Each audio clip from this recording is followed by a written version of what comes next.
Assalamualaikum warahmatullahi wabarakatuh. Pada kesempatan kali ini saya akan menjelaskan tentang bentuk-bentuk perubahan sosial. Bentuk-bentuk perubahan sosial yang terjadi dalam masyarakat itu terdapat sebagai 4 macam. Yang pertama, dilihat bentuk-bentuk perubahan yang dilihat dari prosesnya. Untuk setiap perubahan tentu saja terdapat sebuah proses dalamnya. Apabila dilihat dari prosesnya, perubahan sosial yang terjadi dalam kehidupan masyarakat terjadi di dua macam, yaitu evolusi dan revolusi. Perbedaannya apa sih antara evolusi dan revolusi? Oke, pertama, evolusi itu merupakan perubahan yang terjadi secara lambat dan perlahan di dalam masyarakat. Pada awal mulai perubahan evolusi itu terjadi dalam bentuk perubahan yang kecil dengan tanpa adanya paksaan dan tekanan dari pihak luar maupun dalam.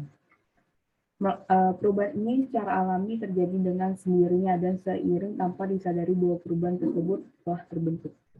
Pada hakikatnya, manusia akan menyesuaikan diri dengan naluri secara alamiah untuk dapat menempatkan diri dengan perubahan yang timbul pada lingkungan kehidupannya. Nah, contohnya itu perubahan yang terjadi dari masyarakat tradisional menjadi masyarakat modern.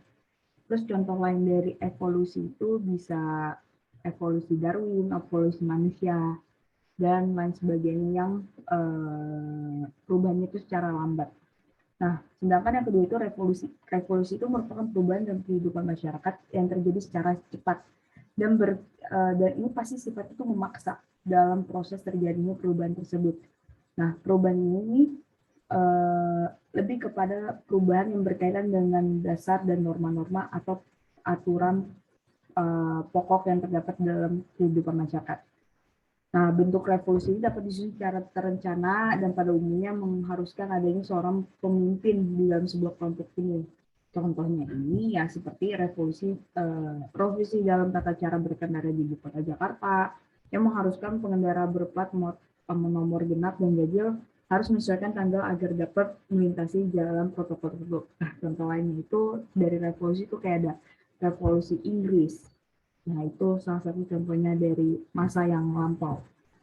Nah, kedua itu perubahan bentuk-bentuk perubahan sosial yang kedua itu ada dari penyebabnya.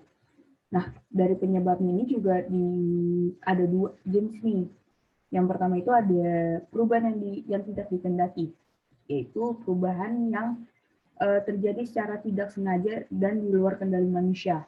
Untuk perubahan ini dapat menimbulkan dampak yang menyebabkan terjadi masalah sehingga menjadi kendala bagi masyarakat dalam menjalani kehidupannya. Contohnya itu terjadinya bencana alam yang di Aceh itu menyebabkan besar wilayah Aceh menjadi hancur sehingga masyarakat Aceh itu harus menata dan membangun kembali daerah kehidupannya masyarakat secara ulang. Selanjutnya itu ada perubahan yang dikehendaki. Nah, kalau ini nih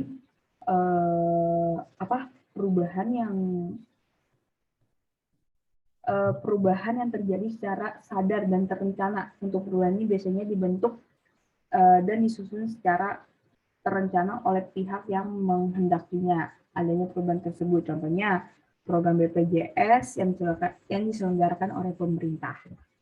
Nah, selanjutnya ini yang ketiga ini bentuk-bentuk perubahan sosial yang dilihat dari pengaruhnya nih. Nah, ini juga terdiri dari dua, yaitu perubahan yang membawa pengaruh kecil dan perubahan yang membawa pengaruh besar. Apa sih perubahan yang membawa pengaruh kecil itu? Nah, perubahan yang membawa pengaruh kecil itu perubahan yang memiliki dampak yang kecil dan tidak menghasilkan pengaruh yang dapat membawa perubahan secara besar, sehingga menimbulkan keributan dan membuat suasana di masyarakat menjadi ricuh dan tak kendali. Contohnya itu perubahan warna dari bentuk rumah seseorang. Nah, kedua itu perubahan yang membawa efek besar nih. Perubahan yang membawa efek besar itu perubahan yang membawa efek besar bagi kehidupan masyarakat, ialah perubahan yang menyebabkan aturan dan unsur-unsur penting yang telah ditanamkan dan dijalani sejak lama di dalam kehidupan masyarakat. Biasanya perubahan ini berupa peraturan secara tertulis dan bersifat memaksa dan wajib pasti dipatuhi oleh masyarakat. Apabila peraturan ini dilanggar ya pasti ada sanksinya. Contohnya pergantian kepala negara atau presiden apabila ada masyarakat atau seseorang yang tidak menerima pergantian tersebut dan melakukan tindakan yang dapat merugikan, maka masyarakat tersebut akan dianggap membuat keributan dan akan ada sanksi bagi yang melakukan hal itu. Contoh lainnya ya kayak perubahan undang-undang, itu kan juga memberi efek besar terhadap masyarakat dan terus ada undang-undang RUU PKS, itu banyak banget deh. Nah, selanjutnya ini yang terakhir yang memberikan bentuk-bentuk perubahan sosial tuh itu ada dilihatnya berdasarkan hasilnya. Nah, kalau ini tuh ada dua.